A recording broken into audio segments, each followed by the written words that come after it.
So like and subscribe if you want to. We are done with free agency and trades and all that. And I just want to look at OKC and the job Sam Presti has done with all these draft picks and just think about when could we see him making a move for a star? What's going to be the plan? Trying to speculate moving forward.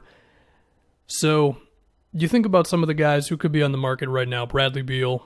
Would the Wizards move him this year? I don't know. That's a bit of a question, of course. We just had the John Wall thing. But would OKC even move their stuff this year? Because I feel like this could be a one-season grace period where OKC just tries to be bad so they can get themselves another star. I mean, based on scouts and what they say, Cade Cunningham is a guy who is more of your typical number one overall pick. Big wing, playmaker, finisher, defender. Only question is his shooting, and even then I think his jump shot looked pretty good in his first college game this season. So if you're OKC, maybe you just want to be bad and go for that guy, and then you start making your trades after that when you've got high draft pick along with Shea. Now, it's not just Cade Cunningham. There's Jalen Green. There's Brandon Boston. Boston is more of a scoring wing. A lot of pull-up shooting potential, dribble moves, that sort of thing. He's a little skinny right now. Jalen Green is more of a strong all-around two-guard, I guess. Perhaps a little better of an athlete than he is a shooter right now, but they expect that stuff to progress. And there's other guys, we don't want to go into it too much, but it seems like Cade Cunningham is the consensus number one guy. And it just makes sense that you want to give yourself a chance at him in a year in which I don't think OKC is going to have a lot of competition when it comes to tanking. I think a lot of teams are going to try to win this season. Of course, a lot of them are going to be disappointed, but they're at least going to try out of the gate. So that could give OKC a leg up right there. But anyway, as far as potential trades, I mean, again, to me, I just don't think they're going to make a sort of get better this season type of move. So then you look to the future and we try to project a little bit. I mean, if the Rockets end up blowing it up and Harden's gone by the deadline, then OKC could have themselves 2 lottery picks this year, although Houston's pick is top 4 protected. But anyway, if that happens, maybe they would trade that, plus whatever you want to pull from their stockpile of picks until 2026, between the Heat and the Clippers and all that, and pair up Cade Cunningham or whoever they might pick, Shea, and then the guy they trade for, which, I mean, it still seems like Bradley Beal is the next guy moving, although it could be James Harden is the next guy moving. And would OKC get that wild to trade for James Harden? I mean, that would be a pretty big acceleration of what right now is on pace to be the best rebuild ever.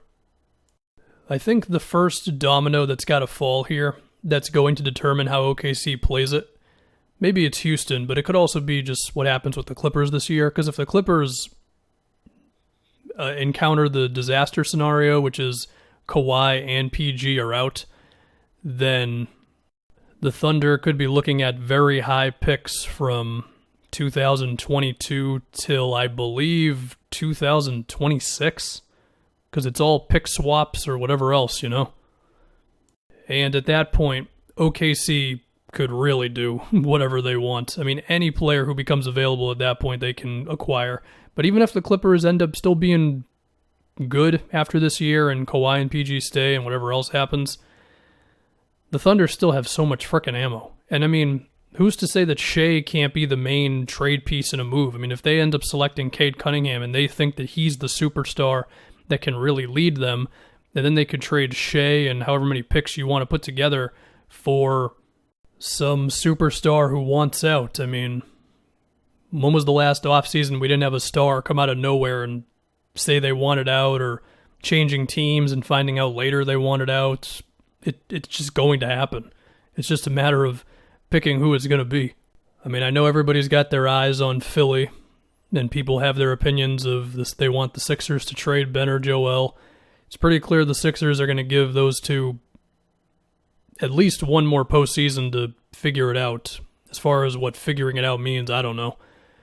My gut tells me it's going to be more like 2 to 3 postseasons, but we'll have to see there. But if one of them's available, OKC can definitely jump on that one.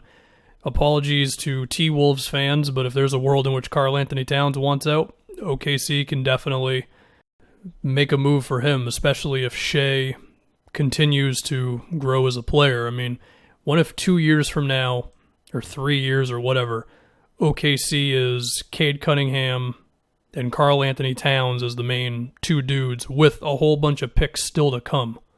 I mean, that's the potential that Sam Presti has set up for himself. Although I do think the Wolves have bought themselves more time with Towns. If I haven't mentioned Bradley Beal, he's of course another guy OKC could have their sights on. So just take your pick of whoever you think might get moved over the next 4 years, and OKC is in a prime position to get him. Now I think something else to think about is that OKC's pick next year is lottery protected. It goes to Atlanta if the Thunder make the playoffs.